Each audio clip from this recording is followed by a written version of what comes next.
Working all the time, I can become a workaholic and just get engrossed in the work and that's it. And I needed to change that mentality. It was only on the day that I turned 65, I decided to retire. I thought there's more to life and I want to smell the roses. So I retired and it was the best thing I've done. Gave me some more freedom to choose to do things that I wanted to do. I went for a lot of motorbike rides, I did a lot of walking, but there's only so much of that you can really do. And I needed a project. Lex wanted to have a vehicle that we could travel in that's, if she wasn't feeling well or if she wanted to have a rest, she could just lie down in the back and she could have a sleep and I could keep driving and we could go all over the place.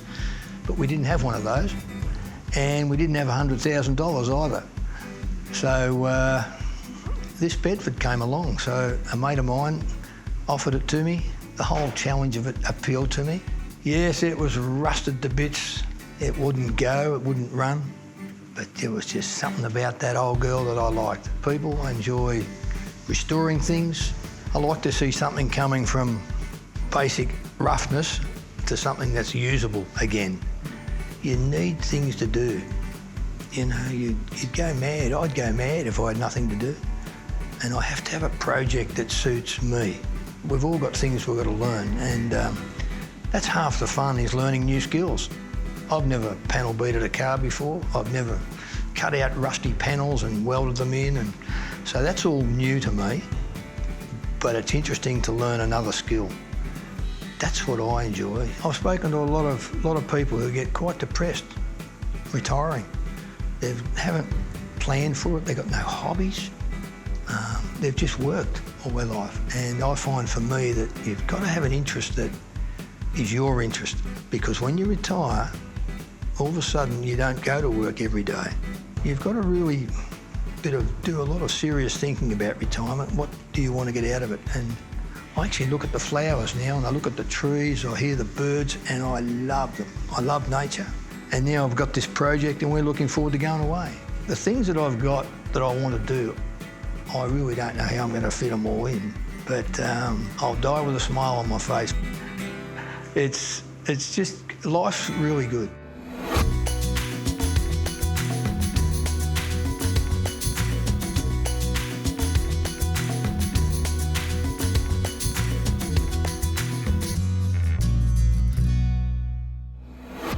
I love the attitude Ted Deed demonstrates here. He's living a full life.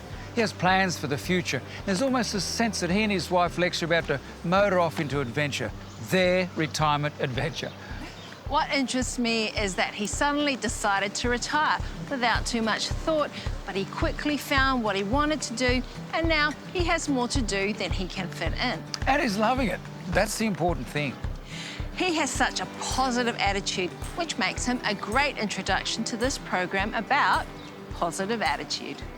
You develop a positive attitude by making use of the brain's plasticity, focusing your thoughts on those things that go well and looking at things that are life-affirming, things that you know will help you to remember that day for something that is good that has happened in it. To develop a positive attitude is quite important because it makes us more pleasant to live with, and I think increases our sense of well-being and increases our life satisfaction too. Look, this is an area that really excites me, this notion of what does your mental outlook, your positivity, how can that influence your life course? And what we know is the science here, once again, is just overwhelming. We know that, for example, how you feel affects how you heal. And this is, the studies here are quite compelling. For example, we know that dental students who receive I don't know who puts their hand up for these studies, by the way, but when they get a standard wound to the top of the hard palate and the roof of their mouth, they get it once during the stress-free vacation period and then once in the stressful period leading up to exams. And we know that those wounds, the standard wounds on both occasions, during the stressful period will take about 40% longer to heal. And so, how you feel affects how you heal. And this is why there is good evidence that happier people, more positive people with a more optimistic outlook will often live, 7 to 10 years longer than those who are a bit more pessimistic and forlorn. So, yeah, there is really compelling evidence that an optimistic, positive outlook is really important for our health and our longevity. The list of sicknesses that result from negative thinking is huge, from hypertension, diabetes, cancer even has been associated with angry feelings. I'm actually more committed to a realistic attitude. I actually think the power of positive thinking is probably overrated. And the realistic attitude generally means most of the time it will be more positive because by nature we seem to be negative. We go to worst case scenario. So I think if we can start to pick up in ourselves when we are going to worst case scenario, when we are starting to imagine something happening which realistically probably has a 5% chance or 1% chance or even less of actually happening, if we can pick ourselves up on that, I think we will actually think more realistically, and that will most times be more positive. But there are times when we need to just be realistic about what's happening. In the case of chronic illness, for example, just thinking positively probably isn't enough. We also need to be realistic about that as well and make allowances for that chronic illness, that debilitating illness, should that occur. Positive attitude can have an impact on your health. Back in 1975, a group of researchers went to Oxford, Ohio, and surveyed more than 1,000 people over the age of 50 about their attitude to aging. In the late 1990s, another researcher came across this finding, and she asked the question, I wonder if those who were positive about aging lived longer. And the findings were rather staggering, almost so much I think we ought to put a drum roll here. But those who thought positively about aging actually lived 7.6 years longer. Now that's a staggering figure. So positive attitude toward aging, positive attitude toward anything is important. All through life, the brain is busy trimming and reducing neural pathways that are not used. So you can develop a more positive attitude, a more positive mindset, and training your mind to focus on that which is positive. And then the negative pathway gets weaker and weaker and eventually gets trimmed away. How do you then achieve this positive outlook? And what we know is certainly it comes more easily to some people than others. In fact, our enduring happiness, as they call it, is probably about 50% genetically determined. So about half of your enduring happiness you inherit.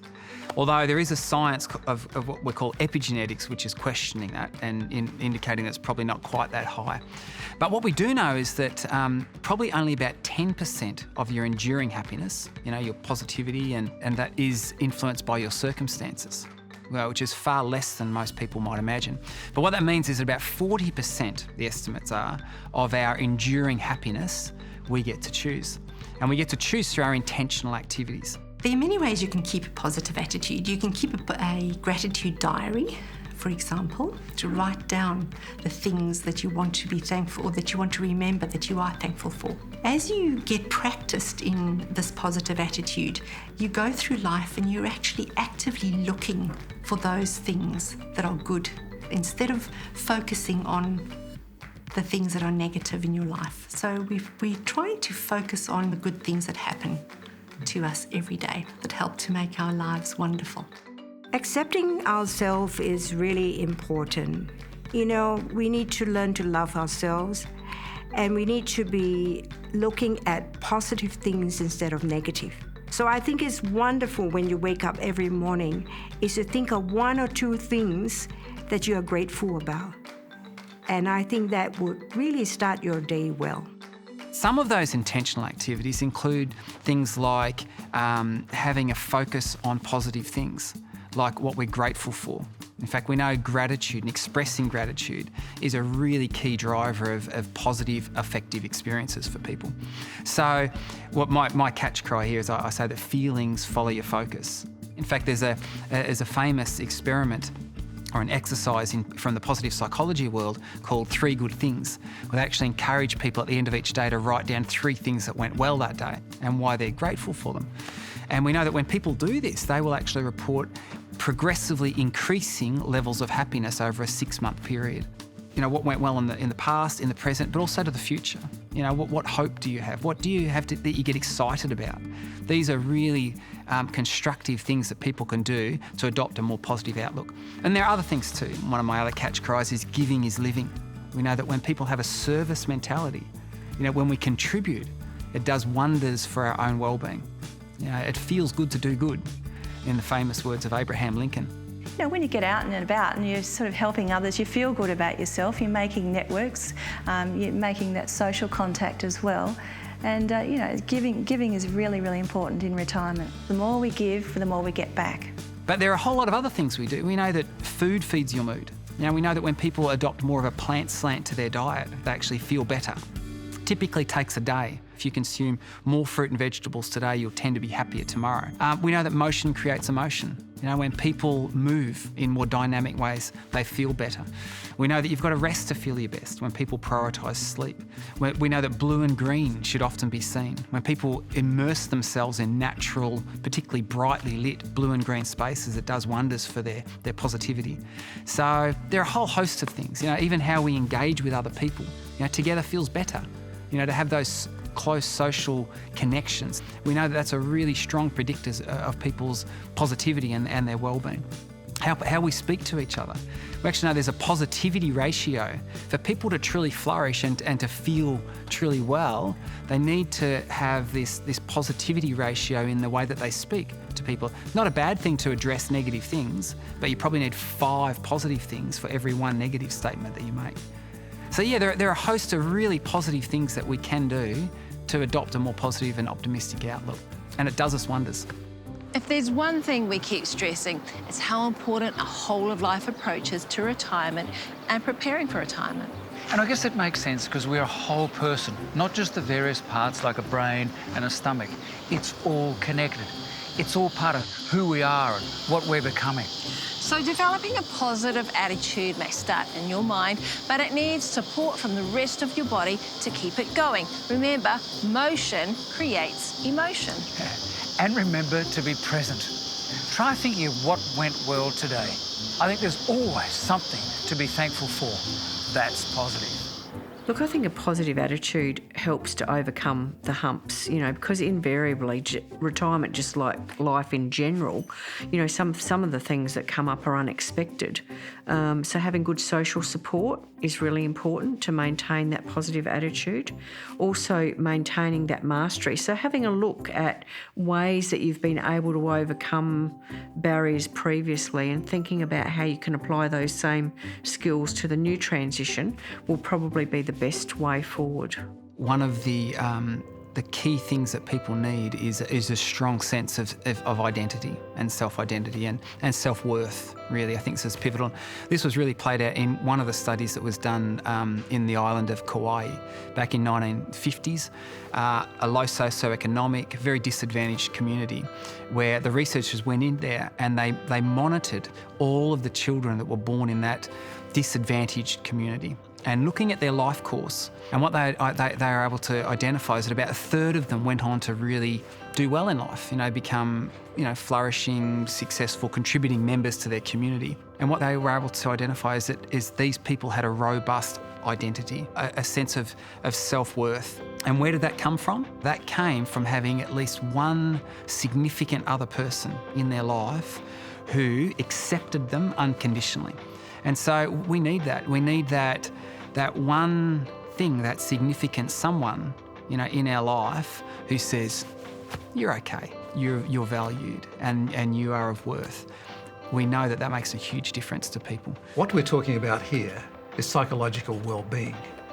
Now, back in the 1990s, a woman by the name of Carol Riff developed a 6-point model that's been well accepted. The first of them was self-acceptance, a positive attitude about yourself. Doesn't mean that you're perfect, and you know that already. Second is personal growth, a willingness to keep developing. And even if you're heading for retirement, you've still got lots of things that you want to do. Having a purpose in life, goals in life, having a sense that life itself holds meaning. And then environmental mastery, being able to manage everyday affairs, a sense that you're in charge. And then there's autonomy. You decide for yourself what's going to happen. And then having positive relationship with others, being willing to share your time with them. You value the fact that you're an individual, that you have importance, and that you're engaged with life. That's really what she's saying. We know that food feeds your mood, and the science here is quite intriguing. There was a very large study conducted in the UK where they actually found a dose-response relationship between the amount of fruit and vegetables people consume and their happiness. So what I mean by dose response is that the more you consume, then the higher your happiness levels come up. But there was this lag time. And so what they found is that when people consume more fruit and vegetables today, they tended to be happier tomorrow. And you think, really, why would that be the case? And what we now know is that when you consume foods like this, like fruit and vegetables that are high in fibre, and I always say that fibre, you need to make fibre your friend. Fibre is a magic ingredient. But fibre essentially goes the entire way down our gastrointestinal tract, which is 9, 10 metres long, it's like 30 feet long, gets right to the end where a host of gut bacteria live. Now, we are just discovering, it's one of the most fascinating areas of modern medical research. We know that you have about 10 times more bacteria in your guts than you have human cells in your body, which is, just incredible for your self-esteem to know that you are, 10 times more bacteria than you are human. But what we know is that the health and the happiness of this gut bacteria has a huge impact on the health and the happiness of our brain. In fact, we now call that the second brain. And so the science seems to indicate that if we want this part of us, this huge part of us, a lot of critters down there, to be happy and healthy, we need to be feeding it fibre. And that's why putting a plant slant to our diet is so pivotal for helping achieve good mood states. Food feeds your mood. What are you doing? If people eat fruit and vegetables and it makes them happier, I'm eating for happiness. You can't do that. We're supposed to be talking. We've been talking about positive emotions, but one of the big questions I have is this: what about negative emotions? There are certain situations that can really get people's blood boiling. But the good thing is there are ways to help us work through them. Well, it's interesting because my profession is quite divided on that.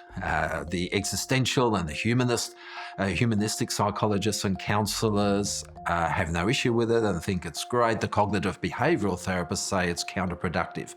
Albert Ellis, one of the founders of cognitive behavioural therapy, said that we should aim for frustration but not anger. He said frustration is good because frustration pushes us to do something about it and to change that which we don't like. But anger actually cripples us. I'm not sure that I totally go along with that. I think it depends what you are angry about. It's very different being angry because someone cut me off in traffic or because they kept me on hold for 30 minutes yet again. Perhaps frustration is a healthier reaction to that. But maybe I should get angry about injustice. Maybe I should get angry about the fact that thousands of children are dying every day, many of them needlessly. Perhaps some of that is stuff to get angry about, and that may then spur us on to be able to do whatever we can to help make a difference and change the world. And that's part of what gives meaning in life, feeling that we're making a difference somewhere to somebody's life. There are two types of anger. The first anger is the anger at unfairness or some of those negative kind of things that are in the world. That could be called a good anger because it's kind of like this indignation that this thing should happen. But then there's the negative anger. A few years back, Redford Williams wrote a book called Anger Kills. And in it, he claims that 20% of people on our planet have the kind of anger in their lives that is harmful to their health. And it's interesting, as he unpacked that, and the American Heart Association got hold of it, they said, hey, this is true. Anger is actually bad for your heart. It's as bad as things like high cholesterol, as bad as lack of exercise, as bad as obesity. Anger is bad for your health. That's the point. I think firstly we need to actually change some of our thinking. Sometimes we have what the counsellors call stinking thinking. Yeah, it's really unhelpful thinking. And one of the bits of unhelpful thinking is the musts that we have in our life. People must treat me fairly. The world must treat me fairly. The world must give me what I need now. What we call low frustration tolerance. I've got to get it now. And if I don't, it's a terrible, awful thing. And all these people are terrible people. And I think if we can start to recognize when we do that and start to change that, if we change our musts to preferences, I would prefer that the person answered the phone within 5 or 10 minutes. But if they don't, they don't, and I'll put them on hold and I'll listen to their music and do something else and distract myself while I wait for an hour and a half for them to get back to me. Yeah, it's going with, this is not a catastrophe, it's an inconvenience. And if we start to reframe, because our thinking has so much to do with our feeling. So many of our moods and so many of our emotions are the result of thinking. So if we can start to mess with our thinking a little bit and change it, not become quite so rigid, and change our musts to preferences, then we're going to get less angry. And maybe we will achieve what Albert Ellis talked about, being frustrated rather than being angry. We all get angry at times. When we do, we need to learn how to just let it go. And just letting it go would take us into the world of forgiveness, and can be at times a difficult process. Forgiveness is important because it's a gift we give ourselves. Forgiveness is not primarily about the person we're forgiving, because it allows me to move on. It allows me to be able to live life free of that bitterness and hate that may be there if I haven't forgiven. I think forgiveness frees us up because if we're holding on to something, it becomes toxic and it becomes cancerous and it really poisons us and it influences all of our lives. We become bitter about everything, and what happens is that hurt and pain from that relationship, and sometimes this stuff goes back in families, can go back 20, 30 years. And that can then influence their ability to trust, their ability to form good relationships, because everything is poisoned by that anger and bitterness that they've hung on to for so many years. And what can happen, it doesn't actually get less, it actually gets worse, because the stuff kind of becomes more and more caustic and it rusts every container that the person tries to put it in. Sometimes we think that reconciliation is the same as forgiveness. No, reconciliation isn't.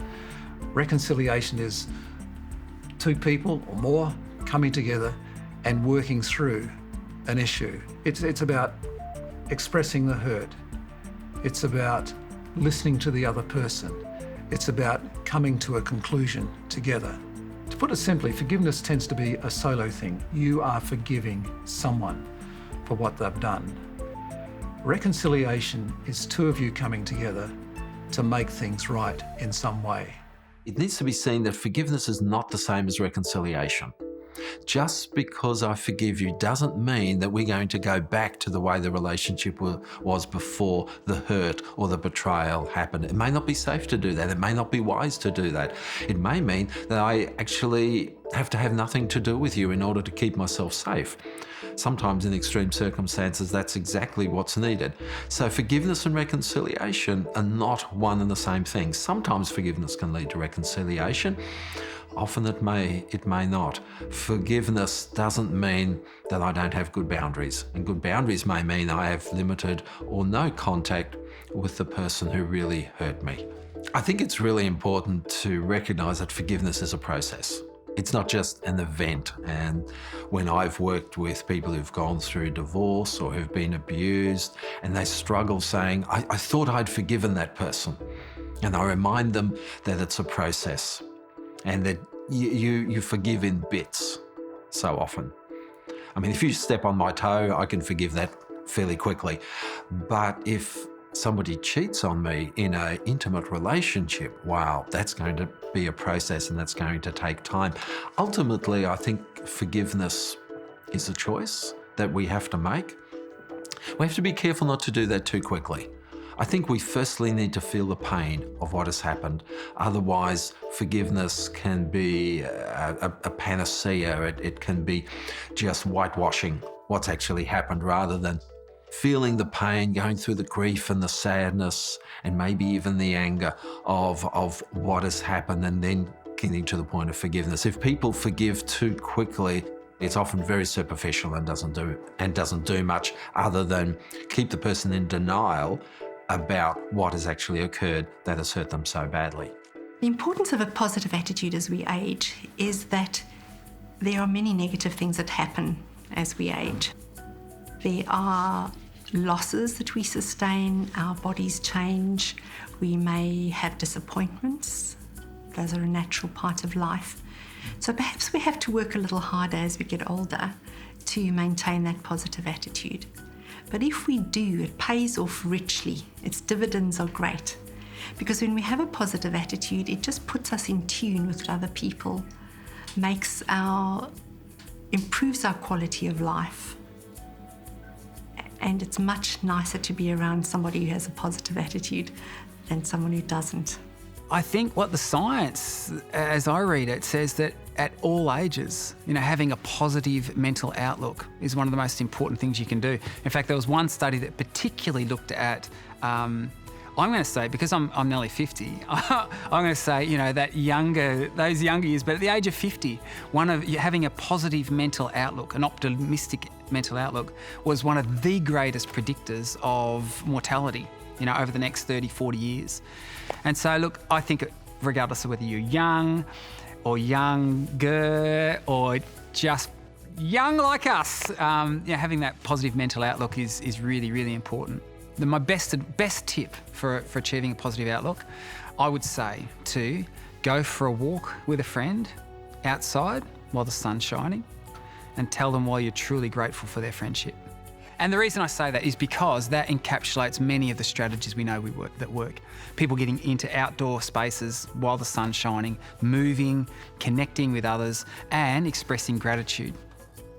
And in fact, I would say the last thing, I think there's a law that governs our emotional well-being, and it quite simply says that you reap what you sow. And that is when you purposefully and intentionally lift other people, you rise with them. And the warning to that is that if you purposefully and intentionally drag others down, you will go down with them as well. There's the ancient Quaker proverb that says that I'll lift thee and you'll lift me and we'll ascend together. And so that's why, this having this service mentality, and taking the time to really lift other people up is one of the best things that we can do for ourselves. There's a really strong message there about how a positive attitude is linked to being other-focused. That's in serving others, but it's broader than that. At the same time, we know that developing and encouraging a positive attitude is helpful. It's life-affirming. It makes us more pleasant to live with, and a positive attitude will help in ageing and helps us to live longer. Not forgetting that our attitude is all important as we head for retirement. And we hope this has been helpful as you prepare for your retirement. We hope you can join us for the next episode when we consider how to work out where to live in retirement. We know that'll be very helpful.